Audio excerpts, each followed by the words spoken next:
Okay, so let's talk about analyzing an NMR spectrum or a proton NMR spectrum specifically. We got this. I got this outline from David Klein's text, and it's a good one. Let's follow it. So you first of all you're given a formula, right? You get that either from mass spec, I guess mass spec, or you're given it in a question stem, and you got an NMR spectrum.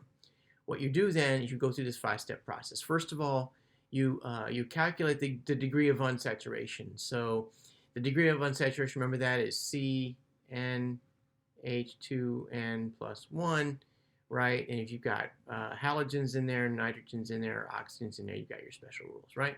So you calculate the what is that? That's a 1 right there. It doesn't look like a 1, does it? Let me do that again.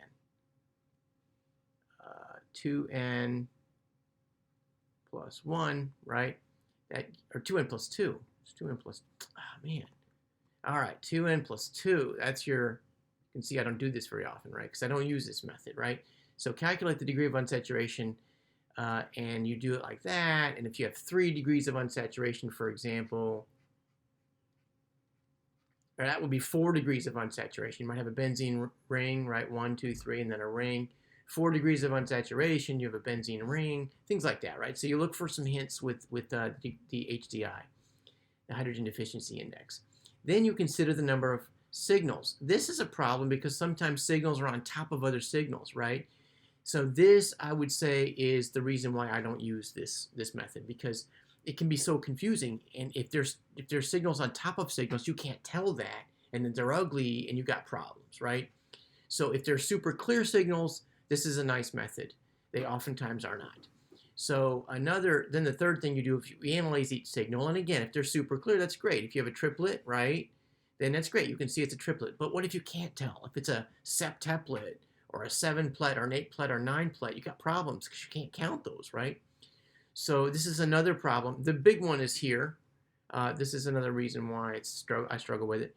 And then finally, assemble the fragments into a complete structure that would obey these rules, right? So finally, you verify the proposed the proposed structure with all the spectral data, and you do that with the same table that I typically set up. Okay, so this is not a bad method. People use it. This is the method I used to use, but then I thought, you know what? This would be easier if, alternatively, with information from mass spec and IR, we make an initial guess or guesses, and we predict the NMR. For example, if we know from IR that we have a carbonyl-carbon, and we know from mass spec we've got C2H, well, we can't, yeah, I guess that's not enough carbons, right?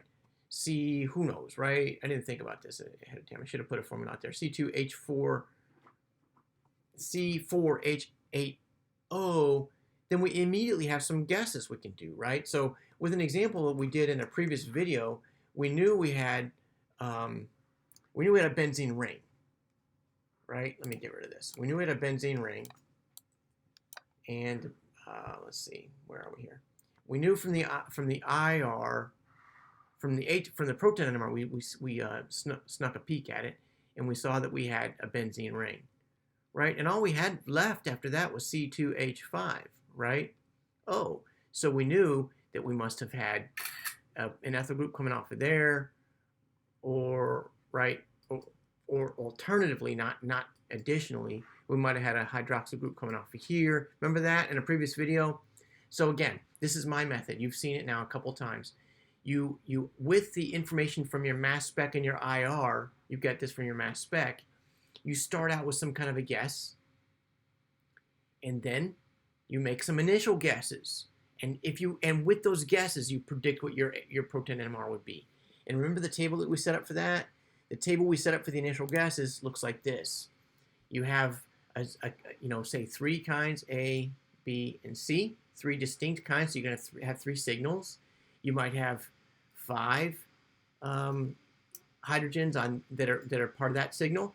And if this was part of the benzene ring, it'd be between 0.6, 0.5, and 8, right? So you might guess what? You guess whatever you want, right? It could be 7, right? But between 6.5 and 8. And if it has 0 neighbors, it's going to be a singlet, right? And this, remember all members walking through that. I won't do that again. We've got that exemplified in a couple. I stepped you through that in a couple different videos. So this is what I think is the better method. I wanted to show you both because a lot of people do it David Klein's way, and frankly, I have a lot of respect for David Klein. This is back to David Klein's way. I have a lot of respect for his way. I mean, a lot of respect for him as a thinker and as a teacher. But I personally think that this is easy to get confused with, again, because what happens if signals are on top of each other, or what happens if the signals are so busy you can't tell what's going on, then you got problems. This way, you predict before you get into it, and then you look at the spectrum and see if it comports with your prediction. All right, so choose a method. I hope you'll choose this one. I think it's better, but choose a method that works for you, and good luck. Go practice.